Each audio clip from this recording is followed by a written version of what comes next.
Ay kamayo, pupunta nga pala kami ng asawa ko sa Yas Mall kasi manonood kami ng cinema.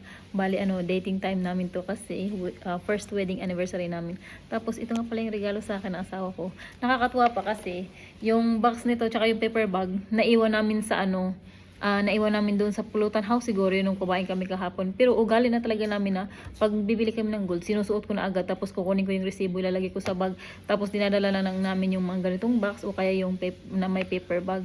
Buti na lang talaga kasi nakalimutan ko siya at tinamad na kaming kunin. At ito nga pala yung regalo niya sa akin. Ayan ang cute-cute nito. Yung isa sa lang yung gusto ko, kaya lang, may bato siya. Kaya pang naano na ako ng may bato. Kasi yung ganito ko din, yung bangles ko din, marami nang natanggal na bato, 3 piraso. Kaya nakakainis. Kaya ito na lang kinuha ko, yung walang bato. Ang ganda din kasi nung isa sana. Gusto ko sana din yun. Kaya sabi ko next time na lang. Pag may budget ulit. Ayan. Kasi ang dami namin gastos ngayon. Sabi ko isa na lang muna. Kasi ang mahal na din ito no. Nasa 3 plus din to. Kahit sing-sing lang. Samantalang dati bracelet na yun 3 plus. Ganito 3 plus to. Ganun. Tapos ito ngayon sing-sing na lang yung 3 plus. Ay naku ang mahal. Yan okay na yan. Tapos dumating na nga din pala yung Shein na in-order ko. Ang bilis nga. Last week lang to yan oh. Pag nagbubukas kasi ako ng Shein app, kung ano-ano talagang pinag-add to cart ko. Kaya ito ngayon, bubuksan ko na. Bago kami umalis. Ayan, katulad dito.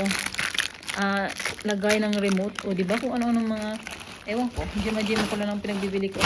Tapos, ito na naman ay bago kong pang swimming. Ano to? Ay, hindi pala to pang swimming. Kasi may mga damit ako na dress na hanggang maiksi lang siya. Kailangan ko ng mga long sleeve. Ayan, 3 piraso to. Mura lang ata nito. Pero hindi maganda yung tela niya. Parang pag mainit. Okay lang siguro. Maganda ito pang winter. Kasi yung tela niya, mainitin siya. Ang ganda. Ay, maganda pala siya. Gema-gema ko lang pala. Okay lang pala yung ano niya. Ayan, 3 peraso. Mura lang yan.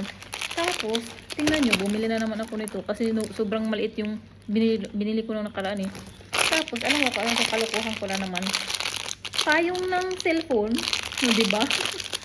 Ano to pang para hindi maulanan yung cellphone. Ewan ko ba kung ano naisip ko talaga. Ang cute nito. Nakakatawa to pinag-order ko. Paano to buksan? Ay.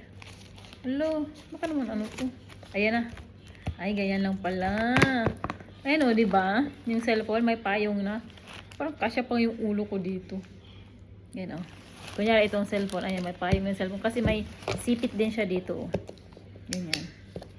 Yan. Tapos ito, ipit mo na lang to ganun. Diba? Ano, kalukuhan na naman. Tapos, ano to? Dalawa pala to. Dalawa pala tong katungan ng remote. Sige. Tapos, bumili din ako nito.